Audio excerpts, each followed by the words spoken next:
কারিগরি শিক্ষা বোর্ডের কর্মকর্তা না হয়েও শুধু চেয়ারম্যানের স্ত্রী হওয়ায় সনদ বিক্রি চক্রের সাথে জড়িয়ে যান সেহেলা পারভীন। তাকে গ্রেপ্তারের পর ডিবির অতিরিক্ত কমিশনার হারুনুর রশিদ জানান, সাংবাদিক, দুদক এবং শিক্ষা মন্ত্রণালয় কর্মকর্তাদের ম্যানেজ করে চলত চক্রটি। এর মধ্যে সেহেলা পারভীনকে 2 দিনের রিমান্ডে পাঠিয়েছে আদালত।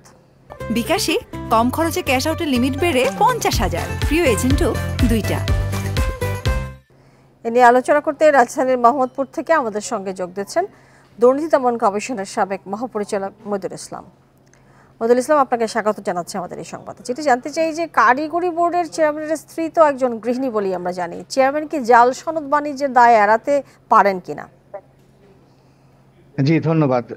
আপনার প্রশ্নের উত্তর হচ্ছে যে এক কথাই না, পারেন না। কারণ হচ্ছে যে স্ত্রী মানে ইনি চাকরিজীবী চেয়ারম্যান মহোদয়, তার স্ত্রী ঘরের ভিতরে কি করছেন সেটি তো হচ্ছে বোর্ডের কর্মকর্তারা তার বাসায় আসা যাওয়া করছে, তারা এসে কি কাজ করছে এবং চেয়ারম্যানের কোনো রকম যদি প্রভাব না থাকে তাহলে চেয়ারম্যানের স্ত্রীকে কেনই বা বোর্ড কর্মকর্তারা ম্যানেজ করতে যাবে? তাকে তো দরকারই ছিল না, তাকে বাদ দিয়ে তারা নিজেরাই ওই সমস্ত জালিয়াতি কারবার করতে পারতো। তো সেই জায়গায় ইনি দায় এড়াতে পারেন না। আর একটি দিক হচ্ছে যে তার নৈতিকভাবেই পদত্যাগ করা উচিত।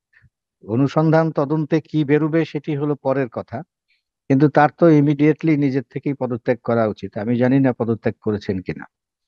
তার যেখানে কর্মকর্তাদেরকে পাহারা দেওয়ার কথা, কর্মকর্তা কর্মচারীরা কি ধরনের সার্টিফিকেট বাণিজ্যের মধ্যে জড়িয়ে পড়ছে কিনা, এইগুলোও যেমন তার দায়, মানে কর্মকর্তাদের দায়ও যেমনি ভাবে তিনি এড়াতে পারেন না, তেমনি ভাবে নিজের স্ত্রীর দায়িত্ব কোনোভাবেই এড়াতে পারেন না। তার তো একটা দেখভালের দায়িত্ব সেটা কি আসলে এরকম যে নিজে চেয়ারম্যান বলে সরাসরি না জড়িয়ে স্ত্রীর মাধ্যমে কাজটি করিয়েছেন? হতে পারে, এটি সবই আমরা অনুমান করছি। সেটি তদন্ত হলে বের হয়ে আসবে যে কি প্রক্রিয়ায় চেয়ারম্যান মহোদয়ের এখানে সংশ্লিষ্টতা রয়েছে, সেটা নিশ্চয়ই বের হবে। তবে আমি এখানে বলবো যে এইগুলো সাধারণ জালিয়াতির ঘটনা নয়। এইখানে প্রচুর পরিমাণে টাকা পয়সার লেনদেন হয়েছে। কার কি পরিমাণে জালিয়াতি করে সম্পদ হয়েছে সেটি তদন্ত করা, অনুসন্ধান করা, এটি মানি লন্ডারিং মামলায় নিয়ে যাওয়া উচিত। আমি জানি না পুলিশ কি করবে। সাধারণভাবে আমরা দেখে আসি যে একটা খেলো মামলা জালিয়াতির করা হয়, এতে করে অপরাধকে লঘু করে দেওয়া হয়। যদি এখানে মানি লন্ডারিং এর উপাদান আছে, কারণ প্রচুর পরিমাণ টাকা পয়সার লেনদেন হয়েছে। আর একটি দিক হচ্ছে যেই সকল অভিভাবকরা তাদের সন্তানদের জন্য এই সমস্ত জাল সার্টিফিকেট তৈরি মানে সংগ্রহ করলেন, তাদের দিকটাও ছেড়ে দেওয়া উচিত নয়। তাদের দিকটাও দেখার দরকার যে তারা কেন। জি, যারা বদল এইমাত্র আমরা খবর পেয়েছি যে চেয়ারম্যানকে ওএসডি করা হয়েছে, তো ওএসডি আসলে যথেষ্ট কিনা, আর একটি বিষয়টি হচ্ছে যে তাকে আসলে গ্রেপ্তার করা উচিত বলে আপনি মনে করেন কিনা? চেয়ারম্যান মহোদয়কে? জি, আমরা এইমাত্র খবর পেয়েছি।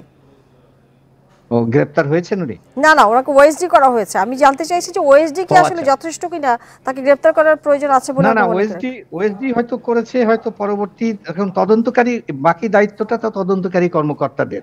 সাসপেন্ড হওয়া উচিত এই সমস্ত ক্ষেত্রে। সরকারি ইয়েতে আইনে সাসপেন্ড হওয়ার কথা, সাসপেন্ড হতে পারে। বিভাগীয় মামলা সাথে সাথে রুজু হবে, তারপরে ফৌজদারি মামলার কি ফলাফল দাঁড়ায় সেটা নিষ্পত্তি হওয়ার পরে ওইটা নিরপেক্ষভাবেই আপনার ডিপার্টমেন্টাল মামলাটা নিষ্পত্তি হবে। কাজেই দুই দিক থেকেই হতে পারে। জি, এই যারা মইদুল, আমরা যেটা দেখছি যে যাদেরকে ম্যানেজ করে এই জাল সনদ ব্যবসা হয়েছে তাদেরকে বিচারের আওতা আনা উচিত নয়, অর্থাৎ টোটালি সিন্ডিকেটের আসলে আভাস সেটা পাওয়া একটা যায়। ব্যাপার। আমি শুনে খুবই দুঃখ পেলাম যে এখানে বলা হচ্ছে দুদকের কথাও, যে দুদককেও ম্যানেজ করে করা হচ্ছে। তো যাদেরকে ম্যানেজ করা হয়েছিল সেই দিকটাও নিশ্চয়ই তদন্ত যারা করছেন তারা সেই দিকটাও দেখবেন এবং সেখানে তাদেরও সংশ্লিষ্টতা চলে আসবে। কারণ তাদের এক ধরনের প্রচ্ছন্ন প্রশ্রয়ের কারণেই এই জালটা আরো বিস্তার হতে পেরেছে। কাজে তারাও দায় এড়াতে পারবেন না। জি, যারা মইদুল, যেখানে আসলে দুদকের সংশ্লিষ্টতার কথা বলছেন এবং যদি দুদক সংশ্লিষ্ট যদি থেকেই থাকে তাহলে আসলে এবারও যে স্বচ্ছতা থাকবে তার কি গ্যারান্টি রয়েছে? আসলে না, এর চেয়ে আর দুর্ভাগ্যজনক হতে পারে না তো। মানে যদি ধরেন মানে বেড়াতে ক্ষেত খাই আর কি, এরকম অবস্থা যদি দাঁড়িয়ে যায় আমাদের, তাহলে আমরা কোন পর্যায়ে পৌঁছে যাচ্ছি? যে প্রতিষ্ঠান দিয়ে দুর্নীতি দমন করব সেই প্রতিষ্ঠানের বিরুদ্ধেই যদি দুর্নীতির সাথে সংশ্লিষ্টতার মানে সংশয়ও আসে, একটা সন্দেহও আসে, সেটাও তো খুব খারাপ, খুবই খারাপ দিক। আমরা আশা করব যে যারা তদন্ত করছেন তারা নিরপেক্ষভাবে, স্বচ্ছভাবে, সুন্দরভাবে তদন্ত করবেন, কাউকে ছাড় দেবেন না, এবং না, রাষ্ট্রীয়ভাবেও নিশ্চয়ই সেই সেই প্রত্যাশা আসলে আমাদেরও, আসলে স্বচ্ছ ভাবে তদন্ত হোক, সেটা সবাই চায়। ধন্যবাদ আপনাকে মহিদুল, আমাদের সাথে যুক্ত হয়ে এ বিষয়ে কথা বলবার জন্য।